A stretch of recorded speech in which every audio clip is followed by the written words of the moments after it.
मोटी बहू को ससुराल वालों का ताना। मदन जी शहर में रहते थे। उनको एक बेटी और एक बेटा था। बेटे का नाम अमित और बेटी का नाम रीना था। उम्र होने पर पहले बेटी की और बाद में बेटे की शादी करवाई। बहू का नाम मीरा था।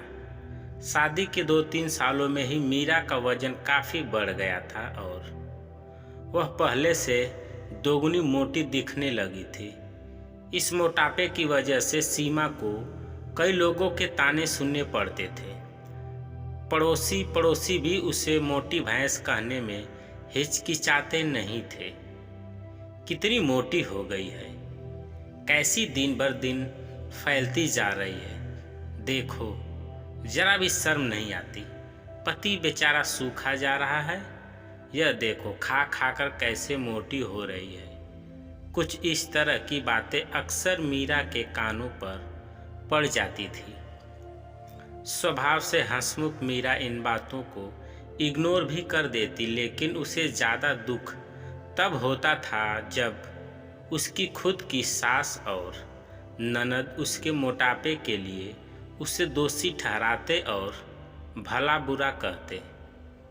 अमित शरीर से काफ़ी दुबला पतला था। शादी के बाद भी उसके शरीर में रत्ती भर का भी फर्क नहीं आया था। हालांकि मीरा मोटी होती जा रही थी, उसमें उसका कोई भी दोष नहीं था, बल्कि मीरा तो अमित से भी कम खाना खाती और दिन भर घर के सारे काम करती रहती थी। अपने मोटापे की वजह से चाहे किसी काम में कितनी भी दिक्कत हो, मीरा उस काम को कभी अधूरा नहीं छोड़ती थी। उसने घरेलू नुस्खे और कई तरह के उपाय करके अपना मोटापा कम करने की कोशिश की थी, लेकिन शायद उसके शरीर के हार्मोन्स ही थे जो उसे मोटा बनाए रखे थे। अमित को उसके मोटापे से कोई हरकत नहीं। वह तो बेचारा अपने बिजनेस को संभालने में व्यस्त रहता था। उसकी माँ और बहन हमेशा इस वजह से मीरा को कुछ न कुछ सुनाते रहते थे और मीरा काफ़ी रोया करती थी। मीरा जब भी मौका मिलता अपने पति से इस बारे में बात करती थी और कहती थी कि अपनी माँ और बहन को समझाओ, मैं मोटी हूँ, उसमें मेरा क्या दोष है। पूरी दुनिया मुझे कुछ भी कहे, मुझे फ़र्क नहीं पड़ता, लेकिन जब मेरे अपने ही मुझे भला बुरा कहते हैं तो मुझे काफ़ी दुख होता है। ऐसे ही दिन बीते चले गए। एक दिन मीरा की सास ताज़ी हवा लेने के लिए जब टेरिस पर गई हुई थी, तब वापस लौटते समय उसका पैर फिसला और सीढ़ियों से वह गिर गई।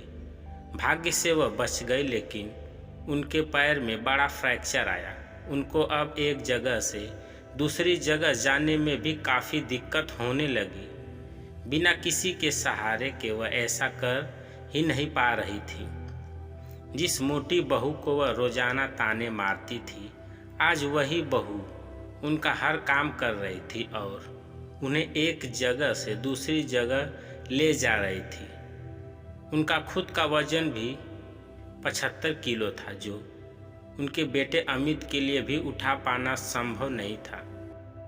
हमको विचार आया कि बहू शरीर से भरी पूरी नहीं होती तो आज उनका क्या होता। मीरा की सास को मीरा के साथ किए हुए अपने बुरे बर्ताव के लिए पछतावा होने लगा।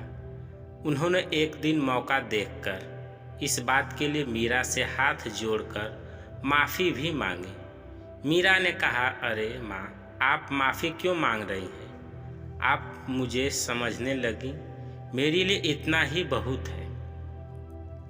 उस दिन के बाद मीरा के साथ में कभी भी उसे उसकी मोटापे की वजह से एक शब्द भी नहीं बोला, बल्कि तो उन लोगों से लड़ जाती थी जो मीरा को मोटी कहकर उसकी बुराई करते थे।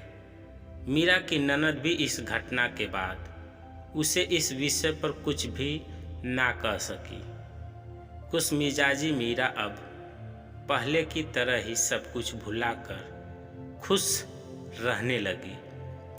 तो दोस्तों, हमारे समाज में, हमारे आसपास आपको ऐसे कई लोग मिल जाएंगे जो दूसरों को उनके शरीर की बनावट के हिसाब से गलत नाम देते हैं या उन्हें नीचा समझते हैं।